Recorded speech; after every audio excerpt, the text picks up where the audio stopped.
አብርሽ በጸና ታሞ አልጋ ላይ ነው። ምክንያቱ ደግሞ በፊት ያሳለፋቸው ህይወቶች ዛሬ ላይ ኑሮዬ ህይወቴ ብሎ ህይወቱ ተስተካክሎለት መኖር ከጀመረ በኋላ እየመጡ እኛ እኮ ድሮ ነበርን እያሉ ህይወቱን የሚበጠብጡት ሰዎች ዛሬ እንዲታመም አድርገውታል። ሰላም እንዴት ናችሁ? ሁላችሁም በያላችሁበት ሰላም እንድትሆኑ ምኞቴ ነው። ይህንን ቪዲዮ ስታገኙት ላይክ፣ ሰብስክራይብ እያደረጋችሁ ቤተሰብ እንድትሆኑ በትህትና እንጠይቃለን። ዛሬ የመጣሁት ስለ አብርሽ መታመም፣ ስለ አብርሽ አልጋ ላይ መሆን ላወራ ነው። ምክንያቱም ደግሞ አብርሽና ሩታ ጥሩ ኑሮ ወይም ደግሞ የተሳካለት ህይወት ከብዙ ፈተና በኋላ እየኖሩ ነው።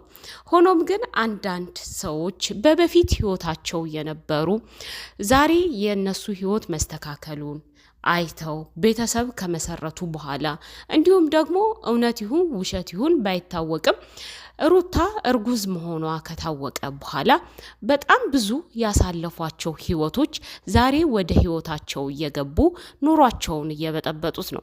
በእርግጥ ነው አንዳንድ ጊዜ ሲሳካላችሁ ወይም ደግሞ ኑሯችሁ ተስተካክሎ ሲያዩ ሰዎች ይመጣሉ። ለምን መሰላችሁ የሚመጡት? አሁን ያላችሁን ሰላም ለማደፍረስ፣ ህይወታችሁን ለመበጥበጥ።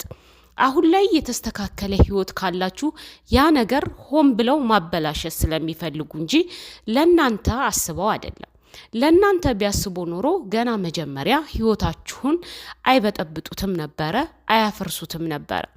አንድ ሰው ለናንተ ካሰበላችሁ በፊት ከነበረ ህይወታችሁ ዛሬ ላይ የሚወዳችሁ የሚያከብራችሁ ከሆነ ዛሬ ላይ የተስተካከለ ህይወታችሁን ሊበጠብጥ አይመጣም።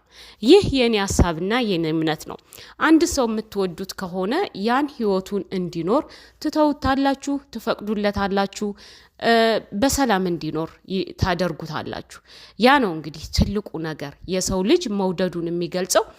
አንድን ሰው ሲወድ ለዛ ሰው ክብር ይኖረዋል፣ ህይወቱ የተስተካከለ እንዲሆን ይኖረዋል፣ ያደርጋል። ህይወቱ እንዲስተካከል የቻለውን ያክል ይሞክራል እንጂ ያ የሚወደው ወይም ደግሞ በድሮ ህይወቱ የነበረው ሰው ህይወቱ ሲስተካከል ኑሮ ሲመሰርት የኔ የሚለው ነገር ሲኖረው መጥቶ ድሮ እኮ እንደዚህ ነበርን እያለ አይበጠብጥም። ለዚህም ይመስላል እንግዲህ አብርሽ አልጋ ላይ ነው። ከዛ ላይ ደግሞ ደብዳቤ መጥቶለታል። ያም ደብዳቤ ምንድነው? ካሁን በኋላ ወደ አንተ አልመለስም የሚል በጣም የሚያስፈራራ አስደንጋጭ መልእክት ነው የመጣለት። ለወንድ ልጅ ማለት ከባድ ነው። እንግዲህ በጉጉት እየጠበቀ ነው። ሚስቱ እርጉዝ ናት። ካረገዘች በኋላ ነው እንደዚህ አይነት መበጣበጥ የመጣውና እሱ ደግሞ አልጋ ላይ ሆኗል።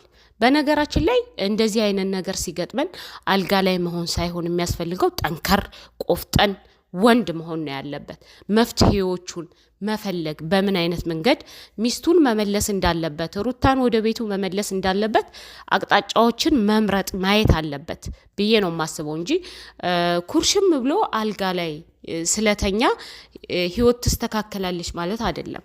ይስተካከላል እሱ ስለተኛ ያ ነገር ይስተካከላል ማለት አይደለም። ስለዚህ የሚያስፈልገውና ትልቁ ነገር በትክክል ጠንክሮ ለተፈጠረበት ነገር መፍትሄ መፈለግ አለበት ብዬ አስባለሁ። መፍትሄው ደግሞ በእጁ ነው። መፍትሄው በእጁ ምንድነው? ማስተካከል ያለበት ብዙ ነገሮች አሉ። እነዛን ነገሮች ማስተካከል። ስለተኛ መፍትሄ ይመጣል ማለት አይደለም። ሩታ ትመለሳለች ማለት አይደለም። ሩታ አትመለስም። እሱ አልጋ ላይ ስለሆነ ወይም በጓደኞች ብዛት አትመለስም።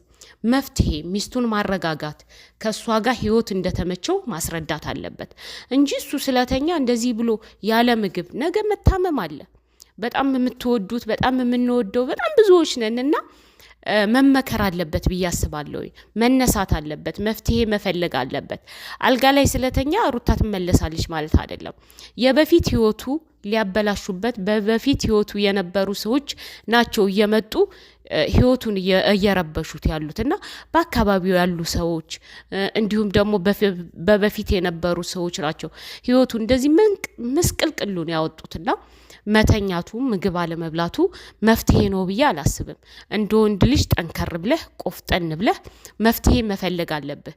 ሚስትህን በምን መልኩ ነው ወደ ቤት መመለስ ያለብህ እንጂ የሚመጡትን ሰዎች በማባረር ወይም ደግሞ በማልቀስ አልጋ ላይ በመሆን ምግብ ባለመብላት አይደለም መፍትሄ የምታመጣው።